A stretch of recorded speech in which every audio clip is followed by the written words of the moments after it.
Salam sejahtera. Perkenalkan, saya Rudianto. Saya berasal dari Pendidikan Keagamaan Buddha S2 STAB Malangan. Di sini saya akan menjelaskan pengertian dan formulasi bagaimana kebijakan pendidikan itu disusun. Sebelum kita melanjutkan ke formulasi kebijakan pendidikan, lebih baik kita melihat apa itu kebijakan pendidikan. Kebijakan pendidikan adalah sebuah proses dan hasil perumusan langkah strategis dari lembaga pendidikan yang dijabarkan dari visi, misi, tujuan, dan sasaran pendidikan itu sendiri dalam mewujudkan tujuan pendidikan di suatu masyarakat pada kurun waktu yang ditentukan. Sedangkan formulasi kebijakan pendidikan itu adalah usaha perumusan berbagai rangkai konsep dan asas yang menjadi garis besar serta dasar rencana dalam pelaksanaan kegiatan pendidikan, sekaligus sebagai garis pedoman untuk manajemen atau pengelola pendidikan dalam usaha mencapai sasaran atau tujuan pendidikan yang diharapkan. Adapun kriteria di dalam penyusunan perumusan kebijakan pendidikan yang baik, apa saja kriterianya? Yang pertama, rumusan kebijakan pendidikan tidak mendiktekan keputusan spesifik atau hanya menciptakan lingkungan tertentu.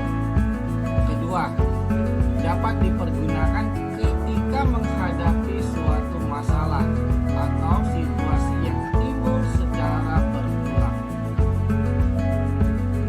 Adapun faktor-faktor yang mempengaruhi formulasi kebijakan pendidikan, apa saja faktor tersebut? Yang pertama, adanya pengaruh tekanan-tekanan dari luar. Yang kedua, adanya pengaruh kebiasaan yang lama. Ketiga, adanya pengaruh sifat-sifat pribadi. Yang keempat, adanya pengaruh dari kelompok luar. Yang kelima, adanya pengaruh keadaan masa lalu. Kita akan membahas faktor-faktor yang mempengaruhi formula kebijakan pendidikan tersebut. Yang pertama tadi adalah pengaruh tekanan dari luar. Apa maksudnya? Sebagai administrator atau pembuat keputusan harus mempertimbangkan alternatif-alternatif yang akan dipilih berdasarkan penilaian rasional semata.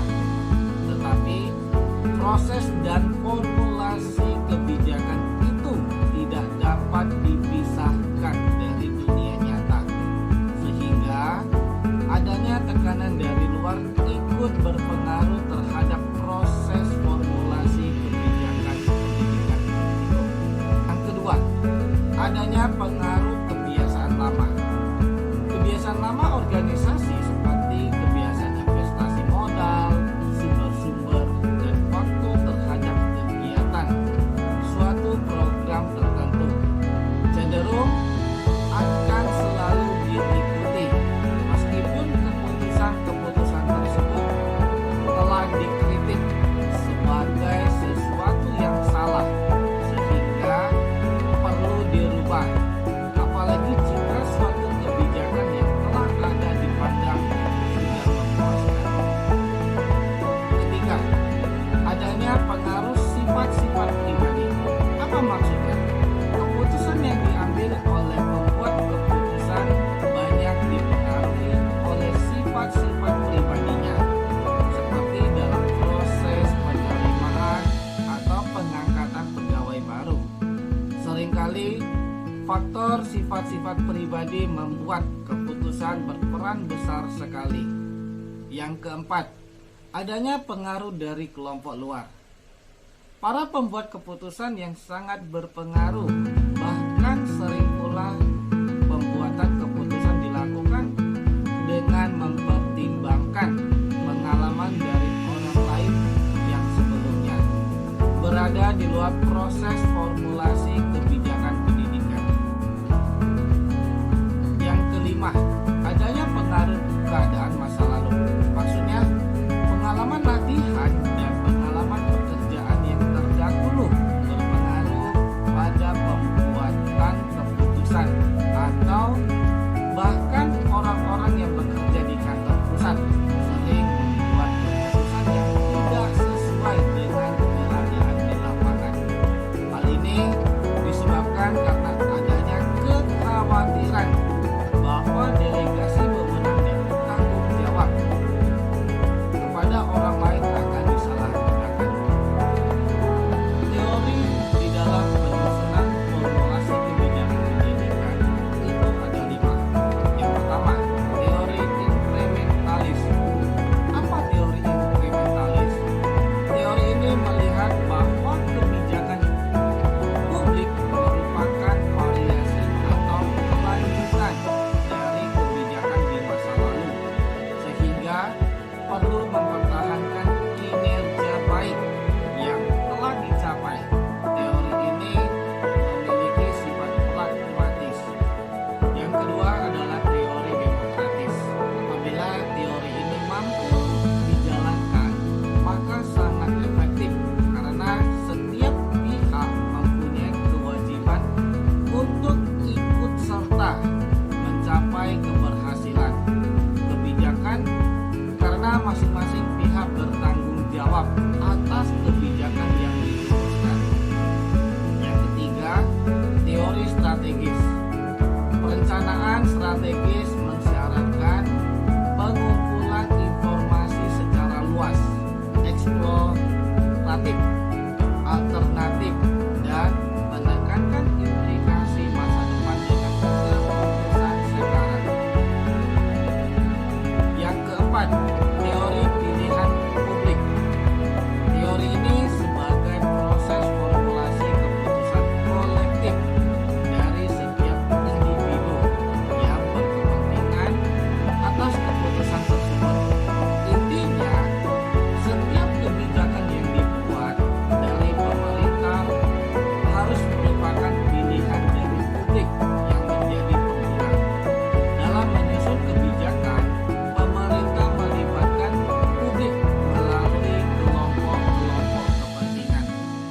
Dan ini secara umum merupakan konsep formulasi kebijakan yang paling demokratis karena memberikan ruang yang luas kepada publik untuk mengkontribusikan pilihan-pilihannya kepada pemerintah sebelum diambil keputusannya.